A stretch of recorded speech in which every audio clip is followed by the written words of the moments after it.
Hey everybody, I just want to remind everyone that I really like Sunbreak. I really like Sunbreak. Obviously, it's missing many of the elements of the previous games that I also like, and I know I'd probably like the game more if it had more of those elements I enjoyed from the previous games.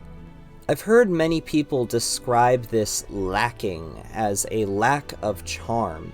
Oh, the game doesn't have the same charm the old ones do, people say.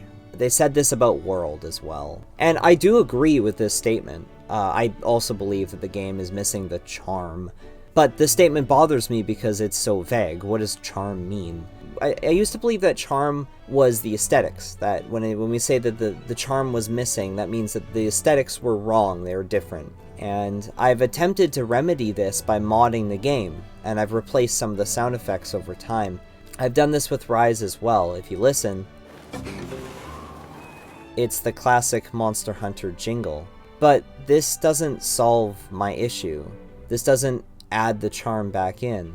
Because World and Rise, they have good aesthetics that work well for their games. Truthfully, I don't believe that charm is the aesthetics at all. A friend of mine, Ludi, wrote on Twitter, "The concept of charm, as a lot of people describe it, is so vague and abstract that it seems pretty much useless in discussion. Monster Hunter didn't lose its charm, it lost substantial amounts of interesting gameplay loops to appeal to mainstream gamers."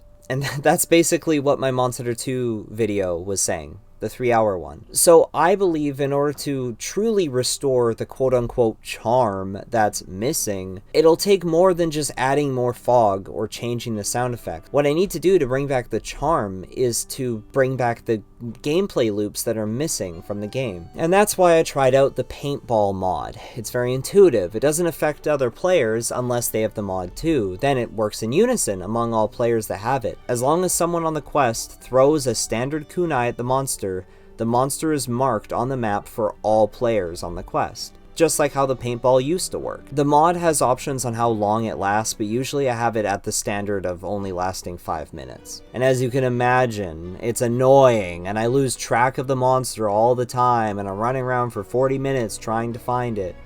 Except I'm not. Rise is a very different game than the old games. There's a reason why we were annoyed back then. I've played the game long enough, played Rise long enough, so I already generally know where all the monsters spawn. I know where to check. Also, all the camps are at high locations, which are perfect vantage points to just see the whole map. Rise's maps are also open and easy to navigate that it's not difficult at all to just look for the monster.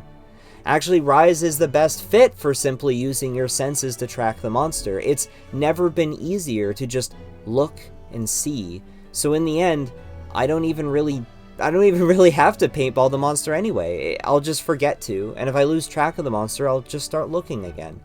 It hasn't been a struggle. It's not like the old games at all. But like, I have to tell you all that I'm enjoying the game more this way, and for some reason, I feel the game, this is what it was meant to be.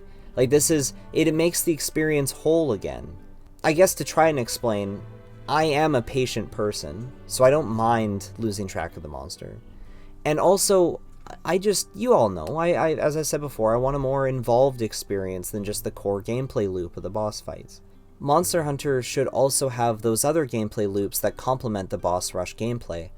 And obviously, we'd like those to focus on the concept of hunting. What does it mean to hunt? I don't know, man, but whatever the answer is, that's the reason why I play. Not for the boss rush, for the hunting. So when I'm playing in a group, and the other people in the group also have the mod, we actually end up spending more time just enjoying the maps.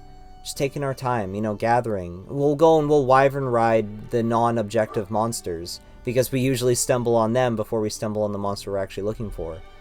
It truly feels like this game was intended to have paintballs, or to have a similar tracking feature like this, but somewhere down the development pipeline they decided to remove them because they felt they just weren't necessary.